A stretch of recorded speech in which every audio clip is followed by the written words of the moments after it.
All right, hello everybody. So today we are going to go and talk about the second part of our well-being class. We are still talking about well-being, and in the first part of the well-being class we talked about hedonist theories of well-being. Today we'll be talking about desire satisfaction theories and objectivist theories. But before that, I would like to remind you why we are discussing well-being in our class on philosophy of medicine. So remember how we defined health. Using the definition given by World Health Organization, we just were saying that health is a state of complete physical, mental, and social well-being, and not merely the absence of disease or infirmity. So in order to understand health, we were using the concept of well-being. So that's why we were trying to go into the literature on well-being, the philosophical literature on well-being, and understand what the philosophers are saying on this concept. So well-being, in the simplest sense, is something which is non-instrumentally good for a person. When we talk about something that's instrumentally good, we want to say that something is good for reaching other purposes. Example, money. Money is a great example for an instrumentally good thing. It's good for buying nice house, food, clothes, other things that you like, but it's not good in itself. Money is good for reaching other things that you need or that you desire. It's instrumentally good. It's an instrument to reach other goods. On the other hand, something that's non-instrumental good is good in itself by definition. That's what being non-instrumental good means. So other things are good because they help to attain the non-instrumental good thing, according to this definition. So having this in mind, that well-being is something that's non-instrumentally good, we further went and divided the theories of well-being roughly into three. First one was hedonism. According to this theory, this approach to well-being consists in more pleasure than less pain. When there is more pleasure and less pain, we say that the well-being of that person or that society is rather high. That was the theory that we talked about last time when we talked about well-being. This week, we are going to talk about desire theories and objectivist theories. According to desire theories, well-being consists in satisfaction of desires. And according to objectivist theories, well-being consists in compliance with what is objectively good. And we'll talk about each of these theories in detail. So let me remind you the agency objection to the hedonist theory of well-being.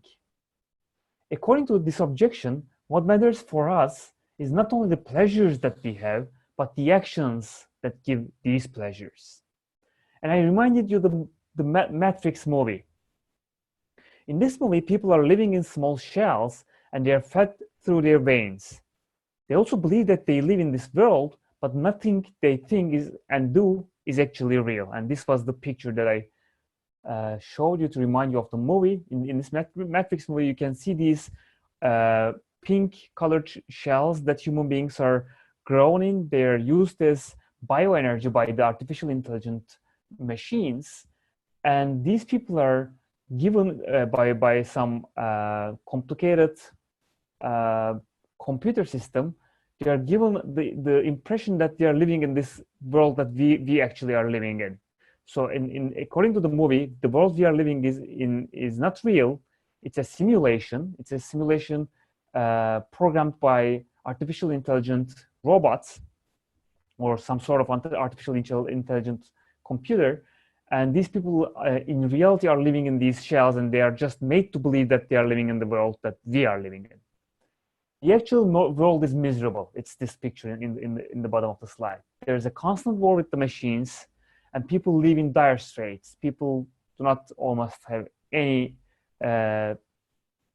protection from life-threatening attacks from robots. They don't have much to eat. They don't have much shelter. There's just one survived city in the movie, and that's how people try to survive. Even then, there seems to be something attractive about actually doing and not merely imagining to be doing what we believe to be doing. So in the movie, Morpheus, this leader of the resistance movement, comes to Neo. Neo is the guy that you see on the picture. and asks Neo, do you want the reality, which is really horrible, which is not attractive at all, but it's reality, or do you want to stay in a dream? Do you want to stay in the matrix where you can fulfill your desires, but it will just be unreal? And Neo chooses in the movie to be in the real life, in the actual life, where there's the war between human beings and machines, and people are living in dire straits, in difficult conditions. But it's the real situation. It's the actual. So the movie has a lot of philosophical messages or discussions, but one of them is that people might actually prefer reality no matter how bad it is. Sometimes there's a reason to pick the reality. So that's the idea of the agency objection that was raised against hedonist theory of well-being. So that criticism and other criticism that are close to that one would bring the idea of desire theories of well-being, desire satisfaction theories of well-being. So the philosophical need for desire theory of well-being is the agency objection. But there's also a historical reason. So you cannot measure pleasure and pain in people's heads directly, but you can observe and measure whether they are satisfying their desires or not. So this idea is used in welfare economics. Now you can compare welfare among people by looking at the desires and how much of them are satisfied. If you want to compare how well off a certain group of people are living compared to another group, you cannot just go into their heads and measure their pleasures and pains. It doesn't work that way. But there's something you can measure. You can measure how much of their desires they satisfy. So desire satisfaction in that sense gives us a tool to compare the welfare among groups of people, among classes in a nation, or among the countries themselves. So this is the historical reason for why one might want to use the desire satisfaction theory of well-being, besides the philosophical reason of answering the agency objection that was raised against the hedonist theory of well-being. So one version of the desire theory or this desire satisfaction theory of well-being is the present desire theory. According to this theory, someone is made better off to the extent that their current desires are fulfilled. So this theory avoids the matrix type of objections, right? Because in the matrix type of objections, someone who is in the machine, who is in the matrix and dreaming that they're living real life but are not living, are just having the pleasures and pains that the machine is making them to have.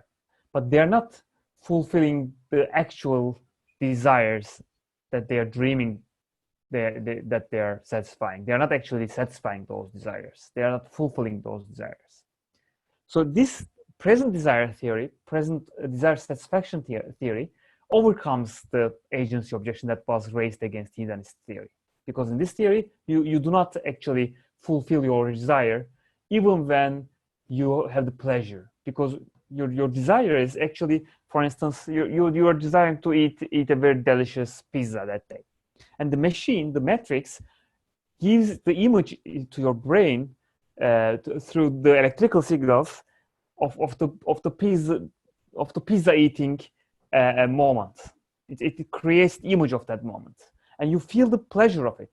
But you're not actually satisfying a desire in the matrix. The hedonist theory has to say that you are actually fulfilling your desire because you're having the pleasure and you're having a high well-being at that moment, but that's just a lie. And desire satisfaction theory, or the present desire theory at least, wants to say that if you are actually satisfying a desire at that moment, only then your well-being is high.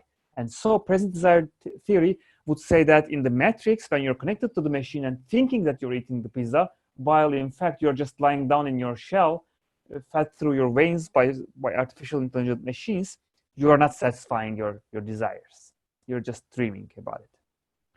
So present desire theory in that sense avoids the matrix type of objections. But this time it faces another counterexample, and one counterexample it faces might be called angry adolescent example. An angry adolescent has a desire to go out with friends, but her father doesn't let her go out. She decides to take all her father's sleeping pills to satisfy her desire of dying.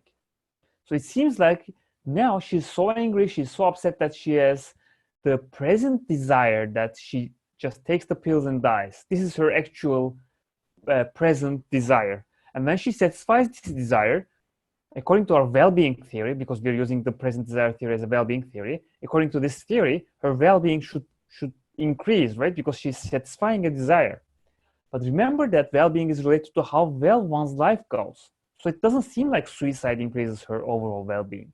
She cannot have increased well-being when she commits suicide, right? Because, I mean, the particular reason that this example is not about suicide per se, but about an angry adolescent, is because the example assumes that the adolescent will just will just get better in a very short time when she overcomes the anger that she feels towards her father, and she will get out of her depressive mood. So it's not an actual suicide case. Well, it's an actual suicide case, but it's not a suicide case in which someone has really thought through about his or her life and that decided suicide after a long deliberation. This is just the impulsive act of suicide, right? That's why present desire satisfaction theory is leading us astray in this example. So this example shows that there's something wrong with the present desire theory. Then we have to improve this theory and come to a new desire satisfaction theory, which might be called comprehensive desire theory. According to this theory, what matters to a person's well-being is the overall level of desire satisfaction in their life as a whole, and not only in a particular impulsive moment, not only the desire satisfaction of an impulsive moment. So more desire satisfaction takes place in one's life, the better their life goes. But this one also has a counterexample. This type of desire satisfaction also faces a counterexample, which we might call addiction example. So if you're addicted to a substance, your desire will be satisfied when you have the substance. But does taking this substance really make your life go best? And think of having even innocent addiction like coffee. I mean, you might be enjoying your coffee, but wouldn't you wish that you were enjoying your coffee while you're not addicted to it? So when you wake up, some people wake up in the morning with a terrible mood and a bad headache, and they just need their coffee the first thing in the morning. And unless they have their coffee the first thing in the morning, they just don't do well. They feel horrible. They feel tired. They feel down. So this is the result of having the caffeine addiction, right? And when they have coffee, their life starts, the day starts to open before them. They feel better. Their mind starts working, and they actually start feeling much better, and they are also enjoying the coffee. So addiction doesn't exclude the fact that you might be enjoying the substance that you're addicted to, right? The same is true for cigarettes. And someone who smokes has to smoke when they feel the urgent desire to smoke. Otherwise, they feel restless. They feel horrible. They don't feel well, right? But once they start smoking, their desire is satisfied, and it seems like their life goes better. But addictions, as we know, don't necessarily make someone's life go better. I mean, cigarettes is a good example. Many of the smokers have deteriorated health in not a very long time. So if they were not addicted to smoking, but they could just enjoy smoking only from time to time, probably they would prefer that sort of a life, and that sort of a life probably would increase their well-being compared to a life where they were actually addicted to smoking. There's another counterexample to the comprehensive desire satisfaction theory, which might be called mild addiction. So this objection holds even when the substance of addiction has a mild effect on your life. The arguments that were given about the addiction are still true. Imagine that you became addicted to a pill that you have to take every morning. The pill does not give you any extra pleasure, but unless you take it, you suffer terrible headaches all day long. So this addiction is mild in the sense that it doesn't give you any harm like the cigarettes. Cigarette smoking just gives you harm in the long term, but this pill just gets you out of a terrible headache unless you take it. And if you take this, you can take this pill all your life. It doesn't make your health any worse. it doesn't affect you in the worst as long as you take this pill. So taking the pill every morning satisfies your desire and makes your life go well. There might be very little or even no cost to you for attaining this pill for the rest of your life. So according to this example, this counterexample, the pill is not even expensive. You can just afford it. It's just some mild addiction that you have. But even then, would you choose to be addicted to this pill, or would you just prefer not to be addicted at all? Because this pill doesn't necessarily give you any satisfaction, any extra pleasure. It just satisfies your desire of getting rid of your terrible headaches that you would have otherwise if you didn't take this pill. So probably you would prefer not to be addicted even to this mild addiction, even to this pill that might be causing mild addiction, right? So if this is true, then the comprehensive desire satisfaction theory also has to be improved. There's also some drawback of that theory as well. Let's see the new improved desire satisfaction theory then. And we call this one global comprehensive desire theory. Let's see what this one is saying. Maybe you're addicted to a substance and it satisfies your desires. Like I said, cigarettes and coffee would be like simple examples. But you do not want to be addicted to any substance. You want to satisfy the desires that you rationally choose to satisfy, right? So, I mean, even in the mild addiction example, you wouldn't want to be addicted to any substance. I mean, or just take the simple example of coffee, as I was saying. You want to enjoy your coffee whenever you enjoy it. You don't want to be addicted to coffee. You just want the enjoy pleasure that you get out of it. You don't want the negative effect of addictions that the substance causes.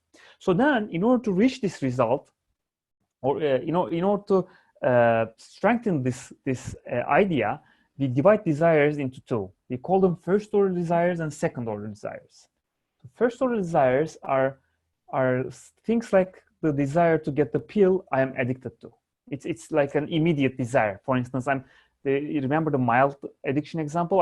If I don't take the pill, I'll have terrible headaches. So I have a desire to get the pill. And when that desire is satisfied, according to the comprehensive desire theory, my life goes best because I'm satisfying a desire. But when we come to the idea of second order desire, we see that these kind of desires are made of rational desires not to be addicted to any substance. So and this theory, this global comprehensive desire theory, says that satisfaction of only second order desires increases your well-being. I mean, the satisfaction of your desire to smoke a cigarette might satisfy your immediate desires, your immediate wants, and it seems to fulfill, according to this terminology that we have just introduced, it satisfies your first order desires, but it doesn't necessarily make your life go best. And smoking is a great example of this.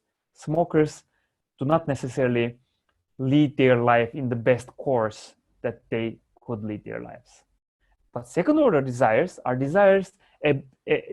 like global desires about your life. Like there are very general desires about your life. You might be addicted to smoking, but you might have a second order desire of not being addicted to smoking. This is your rational desire. You might be a smoker, and you might rationally say, I wish I wasn't a smoker. I wish I could just smoke this cigarette like every now and then, maybe when I'm socializing with my friends or whatever is your favorite moment of smoking, just to enjoy the pleasure of it and not addicted to it, right? Maybe or maybe the same thing for coffee. I wish I wasn't having these headaches unless I had this coffee, whenever I didn't have this coffee, right? I wish I could just enjoy, I could just drink this coffee for the enjoyment of it. So this is a second order desire. And this theory says only the satisfaction of second order desires increases your well-being. It seems like a strong theory of desire satisfaction. It seems like a strong desire satisfaction theory of well-being, rather. But it also has a counterexample. And this counterexample might be called the Orphan Monk. A little boy is adopted by a monastery, where he spends all his life until his 20s. You can see the little boy on the left-hand side of the slide, this cute little boy. He is adopted by the monastery where he spends all his life until his 20s. He becomes a monk there. He now has to make a decision whether to stay in the monastery as a monk or go out and learn how to be a cook or a gardener. But he has no idea of these lives. See? So this monk, this young monk on the right-hand side of the slide, this 20-year-old monk, is now facing a point in his life where he has to decide what he wants to do for the rest of his life. But until this point, and this choice will be his desire, will be his global comprehensive desire about his life.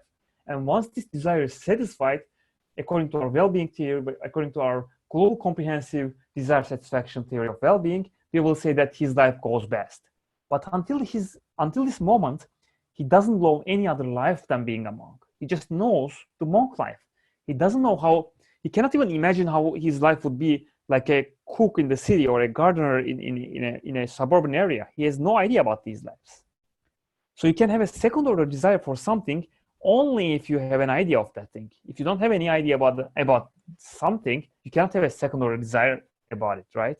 I mean, in the smoking and coffee addiction examples, it works because you were not born as a coffee addict or you were not born as a smoker from your mother. You know what it was like. There was a point in your life when you were not addicted to smoking, and you remember that moment, or you can have a good guess of what it will be like for you to go back to those health conditions in your life. So that's the second order desire.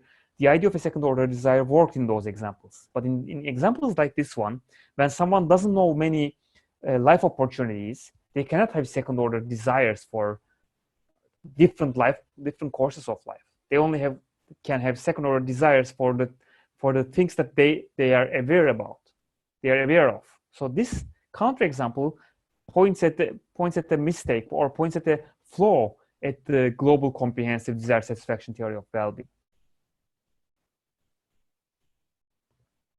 And now we have one step improved desire satisfaction theory. So this is, I think, our fourth or fifth step in the desire satisfaction theories of well-being. And this one is called informed comprehensive desire theory. Let's see what this theory is saying and how it's answering the Orphan Monk counterexample.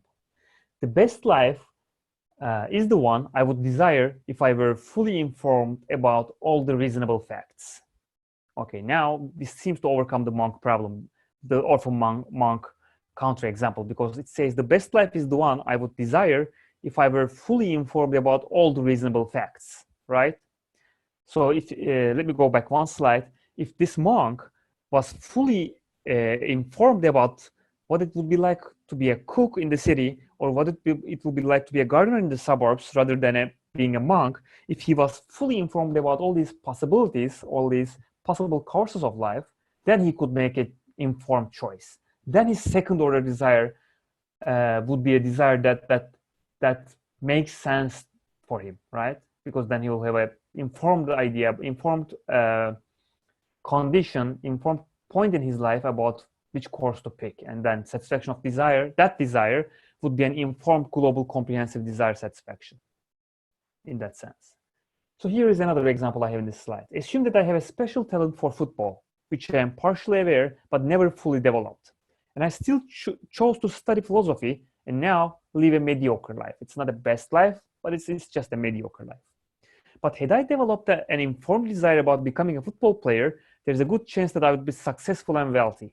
If I had informed desire about what it would be like for me to be a football player, like whether my muscle structure is suitable for becoming a full-fledged football player, whether I'm strong enough for it, or whether my heart is strong enough for it, whether my mind is has enough dedication for being a football player, whether I'm talented enough. If I had all this information, like whether I have gone over this information and like make it certain for myself, there's a good chance that I would be a successful and wealthy football player because I have this talent. So in short, my life would have gone best if I were a football player, according to this informed comprehensive theory, the informed comprehensive desire satisfaction theory of well-being. Then I'm I'm just making a mistake by becoming a philosopher, according to this theory. And here again, of course, we have an objection. Talking about counterfactuals, which means things that are against the facts, things that are imaginary, like what if I were a football player? I'm not a football player right now. I chose to become a philosopher, but what if I were a football player is a counterfactual, right? Talking about counterfactuals in that sense fails to take the luck factor into account.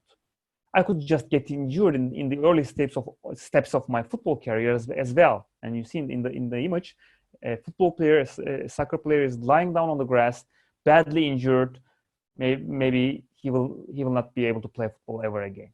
That's a possible. There's the luck factor in our lives. If I am saying that if I had known if I had acquired all the information about my muscle structure, my the condition of my heart, the strength of my like all the muscular and skeletal systems and all my physical stamina, and focused on whether I have enough motivation for becoming a football player, I would be a great football player and become wealthy and successful, is just ignoring the luck factor in our lives.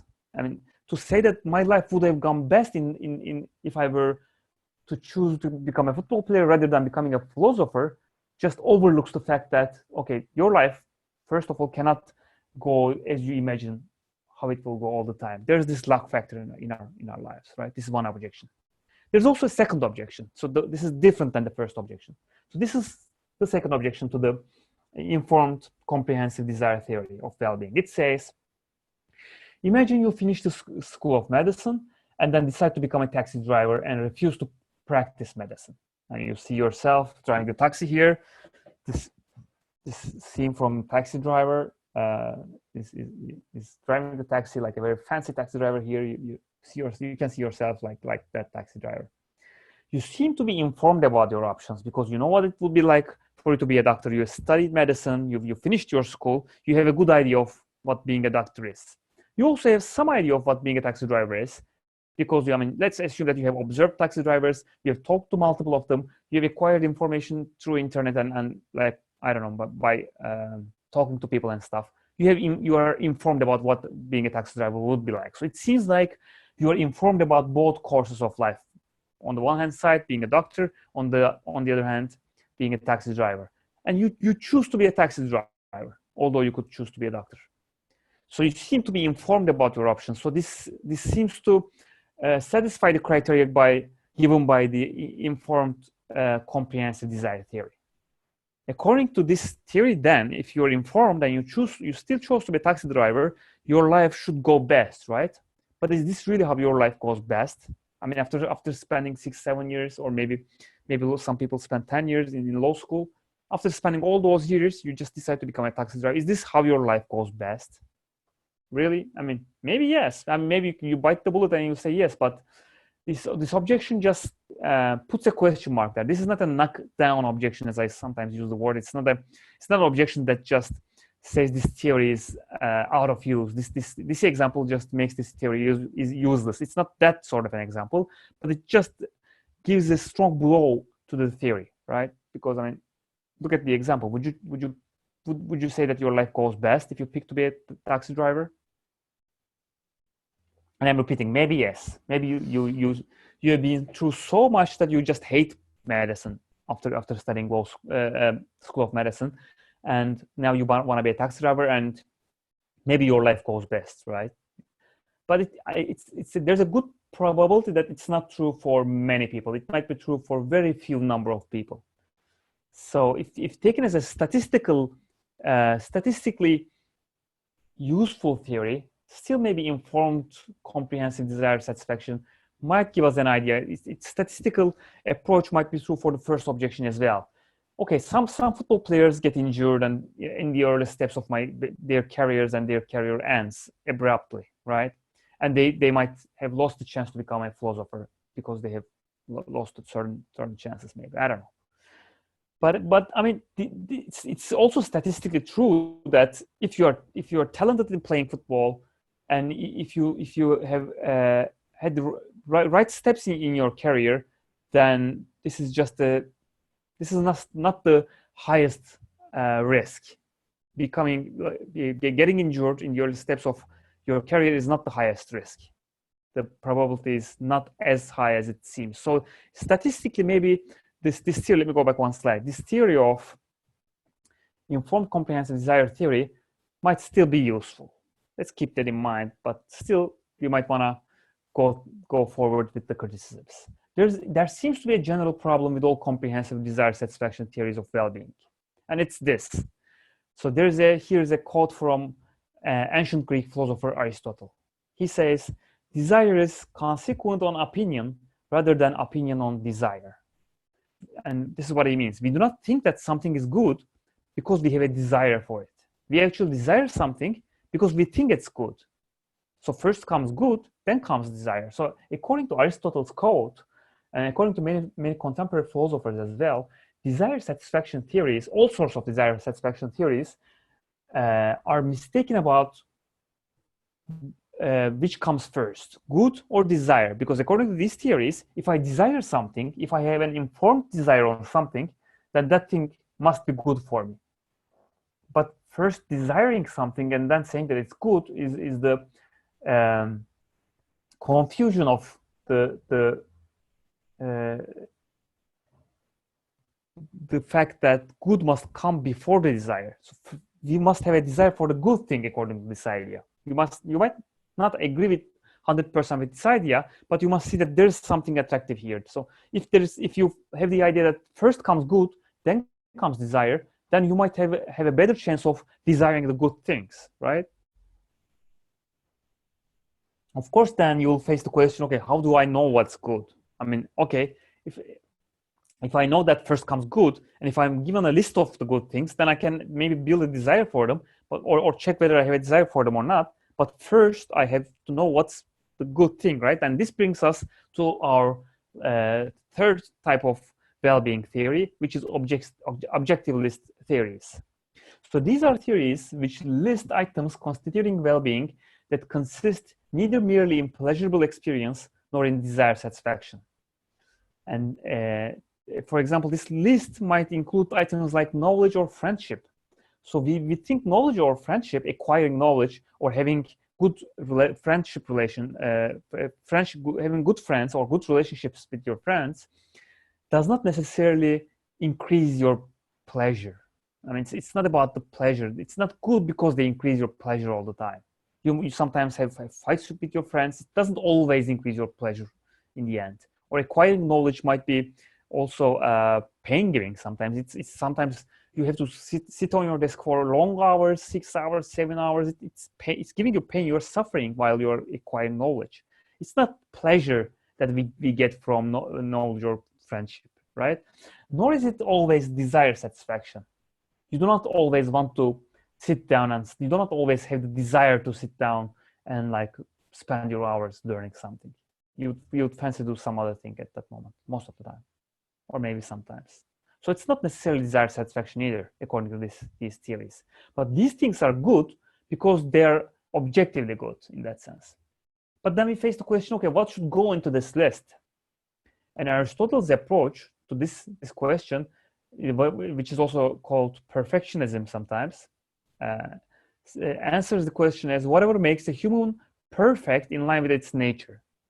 So Aristotle talks about the human nature. According to him, there's an essence of human. There's an essential human nature, and if you improve yourself, if you perfect yourself in line with this nature, then your life goes best because this is what's objectively good for you, according to Aristotle's theory.